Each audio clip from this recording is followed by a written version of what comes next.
The Sahel region, which stretches across a large portion of Africa from Senegal to Sudan, has been dealing with a complicated combination of humanitarian problems, deadly conflict, and political instability.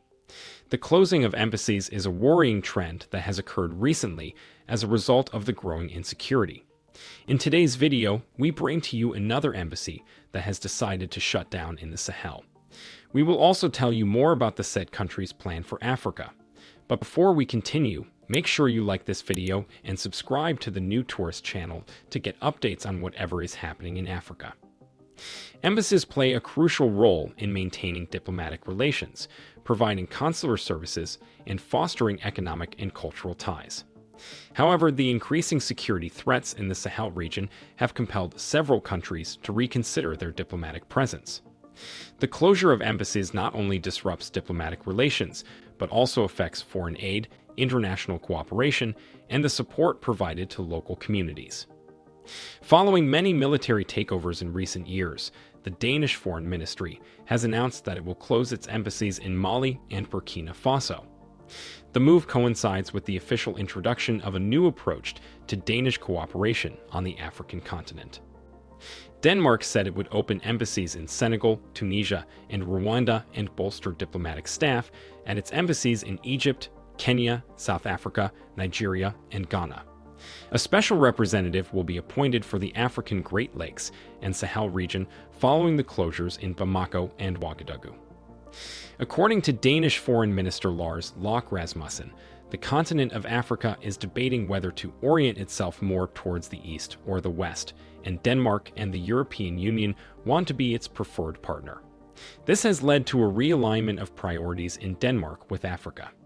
We have a clear interest in the African countries looking towards us in Europe as they chart the course for their future, he said.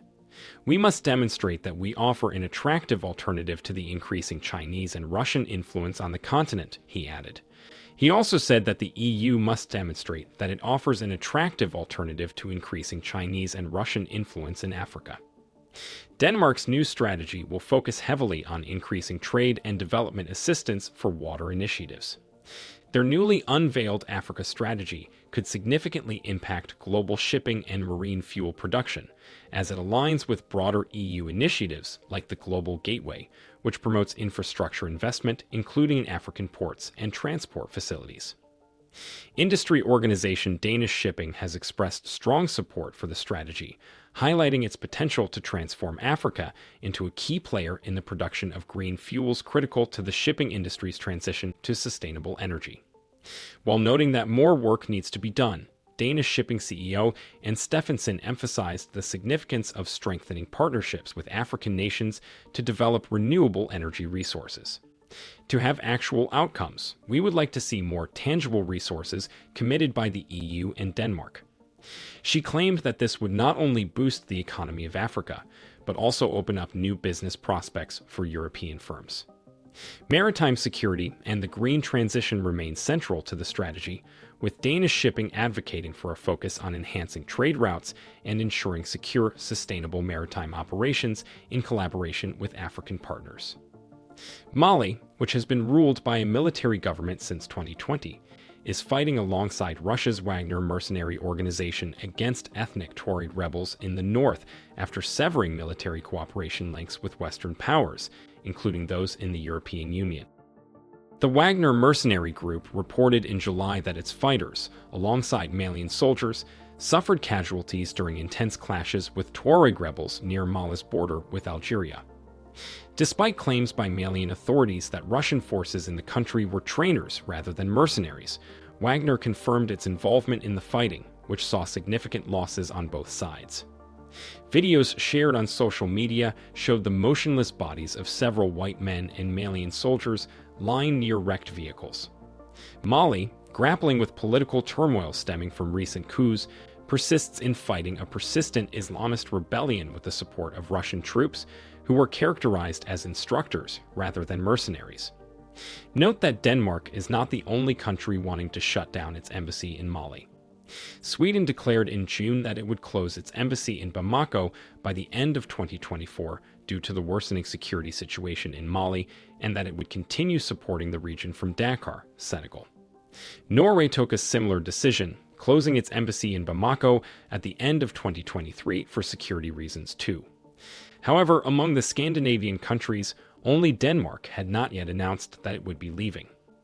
The decision to close the Swedish embassy in Bamako, a measure that also affects Ouagadougou, is prompted by the worsening security situation and the need to redefine development aid.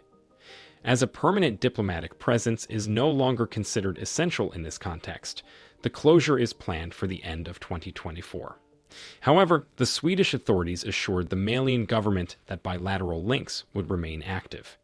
The Swedish embassy in Mali, which opened in 2010, has been a pillar of bilateral relations between the two countries.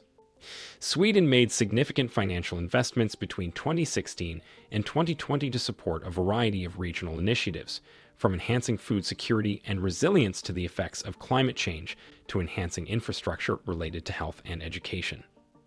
Considerable success has resulted from these initiatives. In the fields of education and healthcare, Sweden has built or renovated a large number of schools and health facilities, giving thousands of Malians easier access to vital services. Simultaneously, it has been crucial in peacekeeping missions, particularly in the Takuba operation and the UN mission, MINUSMA, which departed Mali at Bamako's request. Sweden sent 150 soldiers, equipped with transport aircraft and helicopters, as part of their involvement, to reinforce the security forces in Mali and conduct quick reaction missions. 215 Swedish soldiers also served as logistical and protective assistants for the UN mission. The embassy's closure might have an impact on Mali. The resources available for security and development projects may be restricted by the diminished diplomatic presence.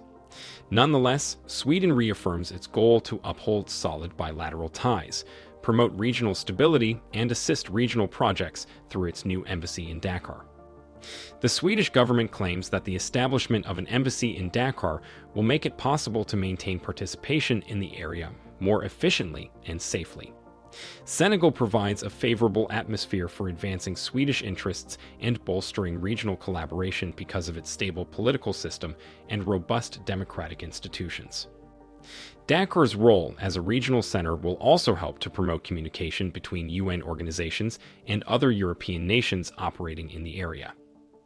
In a turn of events, Mali's foreign ministry also sent Sweden's ambassador to Bamako, Christina Kunnel, a 72-hour ultimatum to depart the country due to what it described as a hostile statement made by a Swedish official. Sweden's Minister for International Development Cooperation and Trade, Johan Forsell, said that the government had decided to phase out aid to Mali due to its ties to Moscow. You cannot support Russia's illegal war of aggression against Ukraine and at the same time receive several hundred million crowns each year in development aid, Forsell said, commenting on a post on X which said Mali was cutting ties with Ukraine. The Russian-affiliated Wagner Group, which is assisting the Malian army, reported Russian losses and the death of a commander following an intense battle in Tinzé-Aouétan, the north of the country.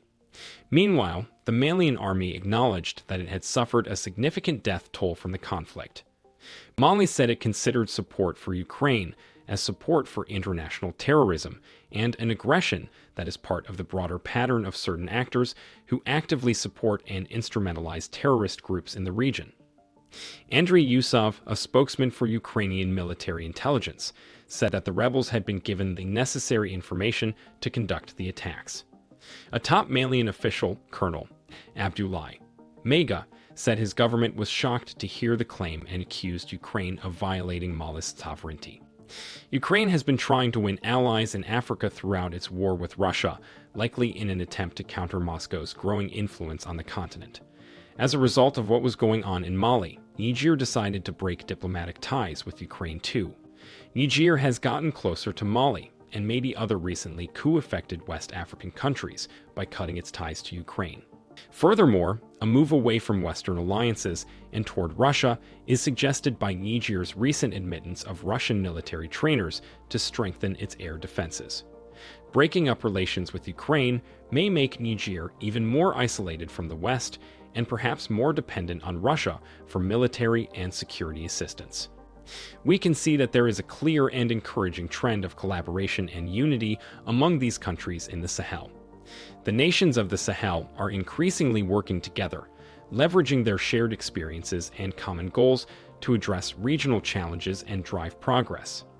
This collaboration manifests in various forms, including joint security efforts, shared infrastructure projects, cooperative economic initiatives, and collective action on climate change, as we have just seen. However, do you think the shutting down of these embassies will be challenging for these countries? Let us know your thoughts in the comments below. Do not forget to like this video and subscribe to the New Tourist channel. Turn on notifications too so you get notified whenever we upload more videos. Thanks for watching and see you in our next video.